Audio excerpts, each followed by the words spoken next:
Ok, estamos de vuelta en este Ojo con el Libro, estamos con Gustavo Frías. Gustavo, una vez más, gracias por estar aquí en Ojo con el Libro. Creo que podríamos cerrar este capítulo que tiene que ver con esta trilogía que cierra con Quintrala, con el estatus actual de lo que sería la tercera entrega de estas voluminosas dos primeras para poder cerrar el asunto. Para ti, me imagino que es una prioridad, estás en un trabajo en progreso para poder cerrar algo, para empezar otro, o estás viviendo simultáneamente en otros proyectos también. Sí, hay otras cosas que me han detenido un poco esto. Okay. De la Quintrala tengo escritas unas 1800 páginas. Como juntando la trilogía. No, No. 1800 solamente de la Quintrala. Sí, solamente de la Quintrala. Yeah. O 1600, ponte, que tengo que reducir, me he propuesto reducirlas a unas 350. Okay. Y que además quiero agregarle lo que te decía. ¿Qué? Este concepto de la religión, filosofía indígena versus la religión, filosofía que traían importada los españoles desde Europa. Perfecto. Ahora, en este ejercicio de, que me imagino que es una severa edición, ¿quién mejor que tú que la haga? ¿Te marcó de cierta forma el dinamismo que posee el Inquisidor? Que es como este spin-off de la Quintrala, porque Sí. es muy dinámica, es muy rápida de leer, tienes otra velocidad. Sí. Y probablemente dijiste me gusta también. Y tiene como la gente lo capítulos hace. más cortos. Claro, Es más fácil de leer. sí, ciertamente. Esas cosas. Claro. Digamos, Y- de alguna manera, esta idea de hacer de la Quintrala algo, tú mismo hacer esta labor de edición entre tantas páginas que te tiene, porque nosotros, lo que hemos leído en las dos primeras entregas de la Quintrala y también esto del Inquisidor, queremos cerrar la historia, es decir, queremos finalmente llegar al libro La Quintrala. ¿Podría haber en un horizonte relativamente cercano la posibilidad de acceder a esas páginas? Ojalá, po. Ok. En este momento no está en tu... En este momento no. Ok. Hasta tú me has impedido recomenzarla. Ok. ¿Por qué? Porque me hiciste venir para acá y he estado desde el lunes preocupado que el pasaje, que la wifi, que la hora, que todo. Pues, ¿qué más quieres? Ok, muy bien, muy bien. Vamos a asumir la culpa en la medida que nos cabe. En este Inquisidor del que hablábamos, que es un libro que yo recomiendo de manera fervorosa, El Inquisidor. Porque El Inquisidor también tiene que ver con la historia en donde el personaje central es uno de los que llega a Chile y que justamente son esos que están viendo las costumbres de las mujeres y su sensualidad, y la Quintrala queda como un personaje secundario, queda como parte de ese ambiente. Claro. Y El Inquisidor tiene todo un cuento que no vamos a venir a contar ahora acá, pero es una novela tremendamente interesante, que es la primera que leí, y de ahí yo entré a la Quintrala. Fue como el camino inverso. En todo caso, todos llevan a Roma. Y eso venía, y yo encontré este libro porque sabía que lo había citado, y lo traje. Sí. Y dije, yo me recuerdo haber leído eso en alguna parte, esa historia. ¿Cómo llegaste a este libro de Mónica Echeverría, que tiene varios capítulos de diferentes etapas de la porque lo historia de Chile? y vi El Inquisidor, y por supuesto yo conocía el nombre. De hecho, si tú lees con cuidado el primer tomo de esto, La Catrala, ¿Sí? Okay. Este es uno de los personajes. Okay. Pero es un personaje secundario. Y entonces yo tuve que inventar que había venido 2 veces a Chile. La primera vez cuando ella es muy niña, y la segunda vez cuando ella ya es adulta. Okay. Casada parte, y qué sé yo qué. Parte de la lectura de este oficio de tribunal para 6 mujeres, con un inquisidor. Aquí está, bueno, 6 distinguidas damas y un imprudente inquisidor. Sí, claro. Todo esto en un tiempo también en donde la mujer, que era sorprendida en lo que hoy día nos parecería bastante normal, en cualquier cosa que no le pareciera un inquisidor, era sometida a la vergüenza pública, con coraza y desnuda hasta la cintura por ser azotada en la plaza. Era un mundo muy bestial. Era bestial. Si tú, no me acuerdo en cuál de esos libros lees, en el primero creo yo que es, cuando ajustician a los tipos que consideran brujos, sí, o qué sé yo sí, qué. me recuerdo esa imagen. Sí. Y que a uno lo queman y... Oye, una bestialidad de mundo, pues, un mundo atroz. Sí. Que para colmo al que queman es un tipo bien gordo, entonces le comienza a arder azul la grasa. Y todas esas cosas las hacían como lección pública. Claro, mira, era si una pecas te va a pasar esto. Sí, no, y era una puesta en escena, sí. Claro, claro, y con estandartes y qué sé yo qué. Ahora, normalmente eso no se hacía en Chile. A los tipos acusados o condenados por esas cosas se los llevaban a Lima, donde estaba la sede principal del Santo Oficio. Ya. Ahora, a todo esto, Hay otro periodo histórico, porque yo lo decía por lo de Mónica Echeverría, que Mónica Echeverría va también aquí a la matanza de la Escuela Santa María de Iquique, también en el tradicional fondo de Chicureo, el asunto del ñato Eloy, varios periodos históricos. ¿Hay otro periodo histórico que te interese tanto como la colonia, como el 1640? ¿Otro periodo histórico de la historia de nuestro país? A mí me gustaría, si es que tengo vida y tiempo, ¿no? Tomar el momento de la independencia. Ah, ok. Hay ahí una serie de personajes que son fascinantes. A saber, como porque se ha escrito en torno... Bueno, a los Carrera yo los encuentro increíbles. La Javiera Carrera la encuentro asombrosa. Okay. El Riquelme, ¿cómo se llama? Bernardo Riquelme. Claro, Bernardo Riquelme. Él se puso los giros. Bueno, de hecho el libro de Alfredo Era Sepúlveda, un que hijo también natural, estuvo, muy resentido, ojo. ¿Cierto? Cuando a él no le aceptan ni el título conde de Vallenar o vizconde de Vallenar, que era el título de don Ambrosio Higgins, su padre, no se lo aceptan porque él es hijo fuera del matrimonio. Claro. Este tipo suprime los títulos nobiliarios en Chile, pero es porque a él no se lo reconocieron, o sea, es una cuestión de él, no es que haya obedecido una idea política, como pretende Francisco Frías Valenzuela, que es el autor de la historia oficial de Chile, o sea, la historia no que tiene nada que ver los contigo. Gobiernos y nuestra sociedad quieren que sepamos. Claro. No, todos nosotros tuvimos que mamarnos a Frías Valenzuela. Sin duda. Claro. Que además una lata, puros nombres, fechas y tonterías. ¿Y tú no tienes nada que ver con Frías Valenzuela? ¿De Frías? No tengo idea tampoco. Ok. No te No preocupes. sé. Ok. Ahora, No lo sé. En todo caso, lo que sí sé es que yo tuve a un tío abuelo mío que vivió de los Frías que se quedaron en Chile porque él se fue a España para sacar, mira lo que pretencioso, el título de duque de Frías. Ok. Y resulta que el duque de Frías español es de apellido Velasco y existe hasta el día de hoy. Y probablemente estos Frías que llegaron a América son Frías del pueblito. Ya. Frías, que es un pueblito castellano. Perfecto. Porque era muy común que se pusieran el nombre de su pueblo. Ahora, en el asunto esto de los periodos históricos, y por eso quiero ir a la parte del juego para no perder esto de, habíamos hablado de lo lúdico, de esa dimensión, que tú decías que el hombre se olvida de la dimensión del Ludens versus el Sapiens, el Faber, los Homo, en el fondo que somos nosotros. Eso es estaba sugerido ahí en el juego. Hay un periodo de Chile que es especialmente interesante, del cual se ha empezado a escribir ahora un poco más, que es el periodo de los 60, ese periodo como previo a la UP y previo a... 1960. 1960, este periodo, porque hay también una cantidad de cosas que tienen que ver con derechos sociales que al mismo tiempo están pasando en Estados Unidos, que son derechos civiles, los negros, bueno, son muchas cosas que... Bob Dylan también cantando acerca de cuestiones que tenían que ver con la igualdad y los Beatles. Claro, los Beatles, revoluciones súper importantes. Que comienzan en los 60 ellos a cantar. Y quería detenerme en el sentido que me parece que es un periodo muy interesante de estudiar y de fabular y de novelar, pero este libro, El Juego, viene prologado por nada menos que Eduardo Frei Montalva. Sí, claro. ¿Cómo sucede eso? Aquí lo vamos a mostrar. Digamos, ¿cómo sucede un poco la anécdota? Él un poco como que se fascinó con la tesis de ese libro. Perfecto. Y es que el Homo Ludens puede ser profundamente ético. Okay. El problema que tenemos ahora, ponte tú por caso un partido de fútbol, que uno dice jugador, fútbol, ponle. Claro. ¿Ah? Pero resulta que el fútbol se ha industrializado. En este momento son grandes empresas que manejan millones de dólares. Las chilenas no tanto, pero ponte las europeas que pagan por un jugador 150 millones de dólares. Oye, vaya industria, ¿o no? Claro que sí. O sea, el fútbol ha salido del juego al Faber, al hacer. Claro. Y más claro. Y como está en el hacer, se ha puesto muy violento. Por razones obvias. Si el hacedor es un hombre violento. Cuando yo quiero que exista este edificio, tengo que votar primero el edificio que hubo aquí. Claro que sí.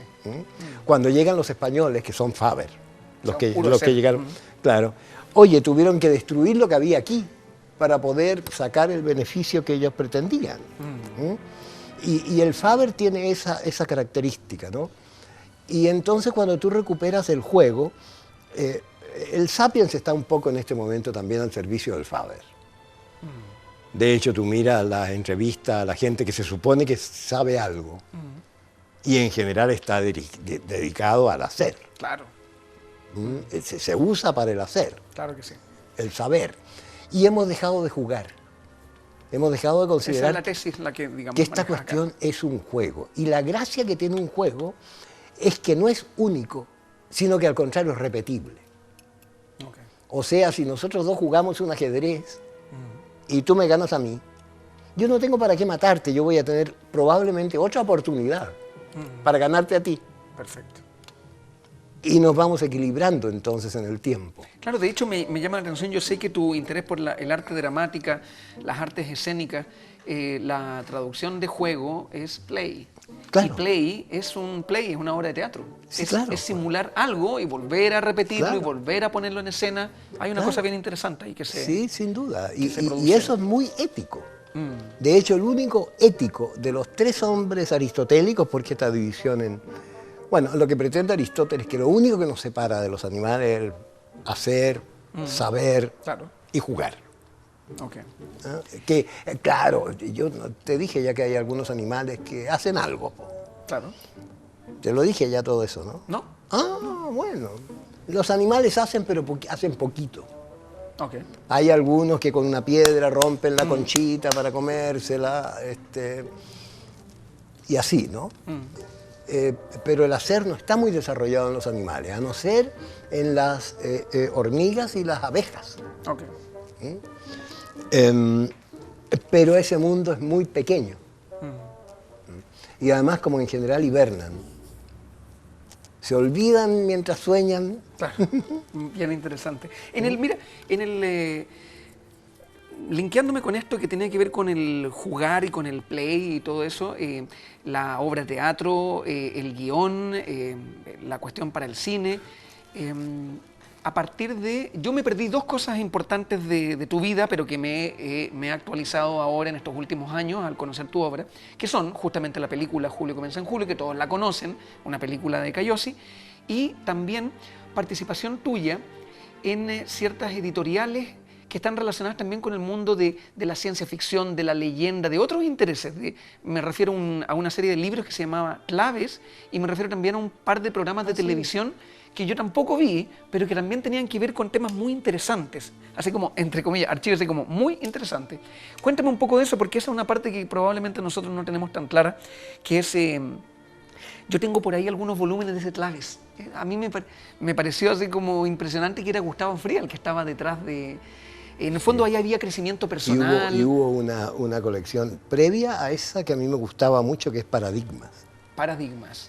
Claro, que son los cuentos, mitos y leyendas que nosotros nos contamos a nosotros mismos. ¿Y cómo se vendían esos libros? ¿Cómo se distribuían? Se distribuían en kioscos. En kioscos. ¿Y Claves también? Oye, sí, también. Y me imagino que se vendían harto. Sí. Yo creo que sí, pero en todo caso, cuando apareció Paradigmas en Buenos Aires, nunca supimos cuántos pudimos haber vendido, porque se agotaron. Y era divertido al comienzo, porque tú ibas por esta calle, por Corrientes, estaban todos agotados. No encontrado ninguno en ningún kiosco. Okay. Y te metías por las calles laterales y ahí todavía quedaban. Ya. Entonces era divertido, yo me entretengo con esas ¿Y cosas. cómo se relacionaban esas obras y que en el fondo la gente, por supuesto que las quería porque ahí había de todo, había crecimiento personal, mística, leyenda, ciencia ficción, claro, espectros, de todo. ¿Cómo se relaciona eso con estos programas de televisión que también abordaban, uno de ellos al menos, abordaba este tipo de temática? Claro, el que hicimos con Silvio. Ah, ok. Que Silvio se llamaba, Cayosi. Sí, con Silvio Cayosi, Okay. que se llamaba ¿Y si fuera cierto? ¿Y si fuera cierto? ¿Y de qué iba? ¿Y si fuera cierto? En el fondo planteabas una duda de algo y la desarrollaban... Contábamos casos raros. Ponte tú por caso la existencia de un abogado, profesor de Derecho Penal. Se llamaba don Emilio Galté. Ok. Emilio creo que era, no me acuerdo bien. Galté era el apellido. Ok. Galté era ministro integrante de la Corte Suprema, trabajaba en no sé qué ministerio y era profesor de Derecho Procesal. Ok. Y en la escuela se decía siempre que había que ir a ver alguno de sus exámenes porque siempre pasaban cosas raras. Y bueno, esto yo lo cuento Bueno, y yo por supuesto fui a un examen de él. Y frente a una pregunta que debe haber sido difícil, era un curso superior al que yo iba en la Escuela de Derecho, el alumno se quedó pensando, ¿ah? Y de repente Galté lo queda mirando y le dice, dígalo nomás y está bien. Muy bien. Él tenía una tremenda particularidad. Y de hecho en él comenzó a encarnarse, cuando él caía en trance, el espíritu de un médico alemán.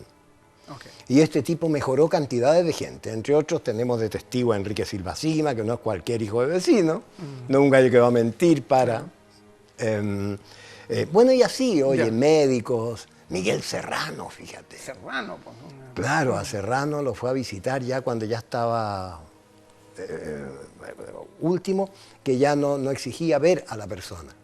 Okay. Él los visitaba de noche y Serrano cuenta de que le tocó el pecho.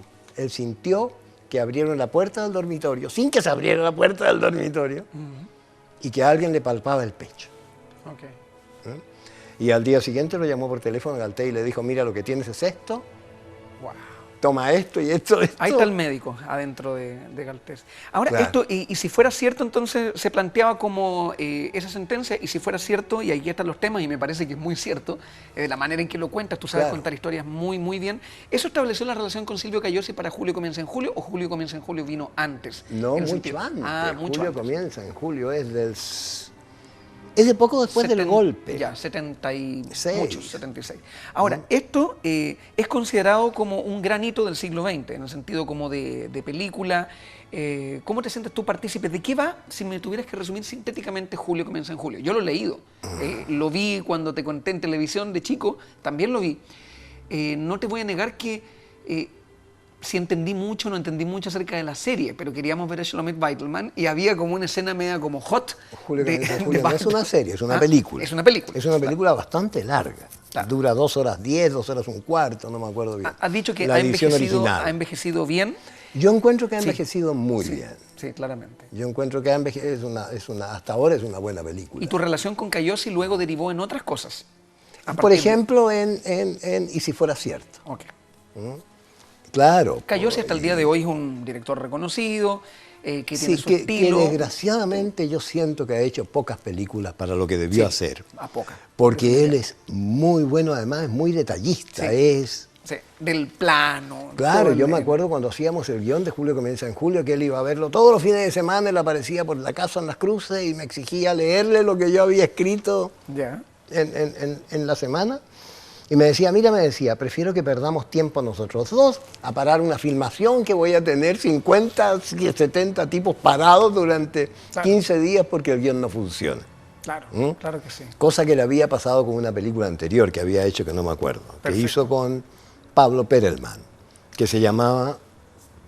una del norte, bueno, da lo mismo. Y tus otras experiencias tienen que ver con Justiniano, que Justiniano como que se para en las antípodas de Cayosi. Es muy artista, más loco, así como de... Sí, muy talentoso. Okay. ¿Qué trabajaste con él? No me acuerdo ya. No me exijas nombre. Pero, Caluga Aumenta. Caluga Aumenta. Amnesia es otra primero Susi. La Susi original. Ya.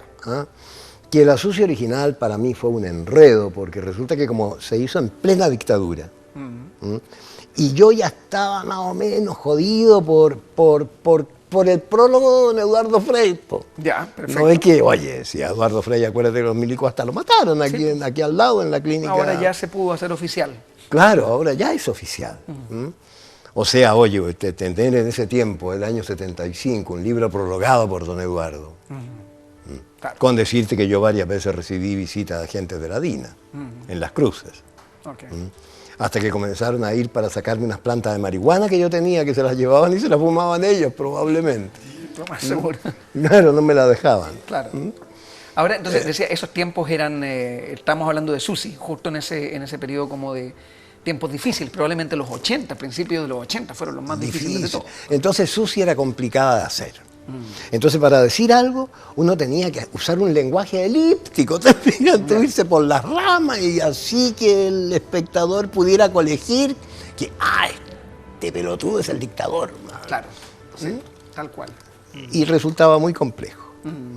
Ahora, esta experiencia con Y después hicimos Caluga Aumenta, que fue mucho más directa. Claro, porque ya también es otra generación, pues esta generación de un cine chileno de los 90, Claro. que a partir de Johnny 100 pesos como que se produce una cuestión de un cine. Hicimos una que es en Valparaíso, que a mí me encantó. Tú me mencionabas al principio de esta entrevista que a ti estos proyectos, hay proyectos que tienen que ver, me decías en este momento también, La Quintrala no puede ser objeto de todos mis afanes porque estoy en proyectos y tú me dijiste, sabes que me gusta el cine, me gusta esto de las artes. Sí, bueno, de la hecho dinámica. trabajamos con un amigo una película que supuestamente se comienza a filmar ahora luego en Buenos Aires, Ok, porque los principales productores son argentinos, ok. que es Allende.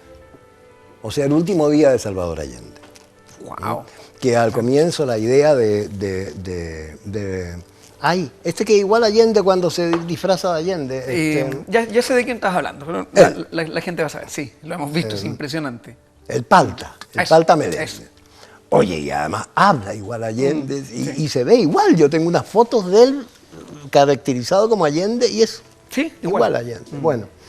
Y la idea de él era hacer un poco toda la vida de Allende, que dicho sea de paso, la juventud de Allende como médico en Valparaíso es notable, notable. Sí. El tipo atendía en su consulta hasta las 5 de la tarde, cobraba y a las 5 de la tarde atendía gratis a todos los pobres que quisieran ir y hasta la hora que fuera.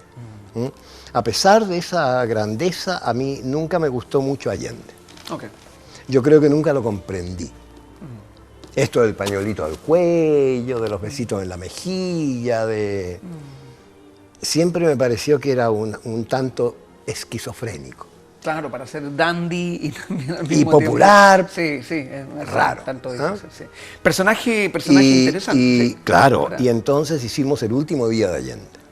Ok. Día en el cual verdaderamente él jugó un papel de héroe. Sí, claramente. Desde Fue esa mañana un que se fue a la héroe. a la Y muerte. él sabía que iba a la muerte y tenía todo clarísimo. Y disparó sus tiros. Y pareciera que de hecho el discurso que él hace es un discurso que sabe que está hecho para el bronce. La palabra, Sí, cómo elige la claro. palabra, ese discurso yo creo que estaba pensado. Él decía claramente cómo se van a abrir las grandes avenidas, un gran por dónde va a caminar el orador, hombre libre, sí. eso estaba Y las más grandes bien. avenidas. Oye, no, muy bonito ese último ciertamente. día de él. Ahora, en el momento del cierre, quiero justamente volver a lo que fue nuestro tema de la primera media hora. ¿Sientes que de alguna forma tienes que terminar esto de La Quintrala y que este personaje también, yo sé que somos todos culpables de quitarte un poquitito de tu tiempo, tu familia, tus afanes, tus flores, Nicanor en las cruces, lo que sea. Todos quitamos un poco de tu tiempo, pero La Quintrala también tiene al parecer su propia velocidad para hacerte trabajar a ti. Sí. Es decir, en el fondo esa inspiración yo creo que viene de una situación media como un espectro. Sí. Como que si fuera... Fíjate que me pasó lo siguiente en el caso de La Quintrala. Yo no había podido escribir ese libro en realidad porque me faltaba la idea central. Ok. Y de repente aparece el dueño de esta editorial, Ok. que había leído uno de estos que había encontrado no sé dónde y que le pareció fascinante y que quiso reeditarlo, que ese es el producto. Perfecto.